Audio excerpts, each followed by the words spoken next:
प्रिया सुहानी, प्रिया सुहानी, एको जब लागे प्रिया सुहानी।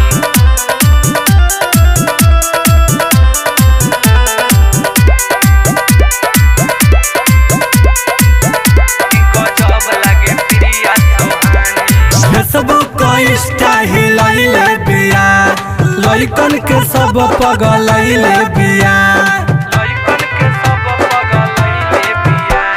फेसबुक स्टाइल लइले बिया, लइकन के सब पगलइले बिया। एकर गजब के बाटे कहानी, जब कमर हिलावे खुद फानी गजब लगे प्रिया सुहानी। जब कमर हिलावे खुद फानी गजब लगे प्रिया सुहानी।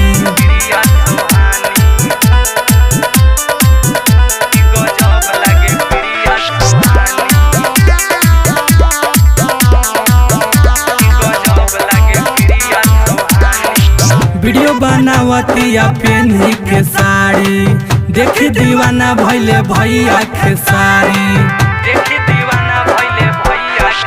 वीडियो बनावतिया पेन्ही के साड़ी, देखी दीवाना भइले भैया के साड़ी।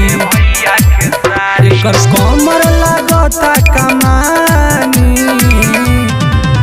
जब कमर हिलावे खुद फानी गजब लगे प्रिया सुहानी। जब कमर हिलावे खुद फानी गजब लगे प्रिया सुहानी।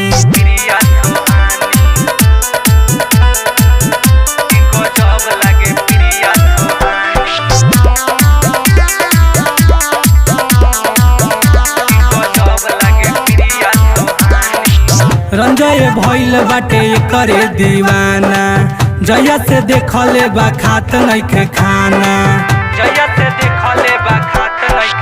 रंजय भइल बाटे करे दीवाना, जया से देखले बा खात नइखे खाना। मुहवा से चुआता पानी, जब कमर हिलावे खुद फानी गजब लगे प्रिया सुहानी। जब कमर हिलावे खुद फानी गजब लगे प्रिया सुहानी। साना रिकॉर्डिंग स्टूडियो पिपरा कोठी।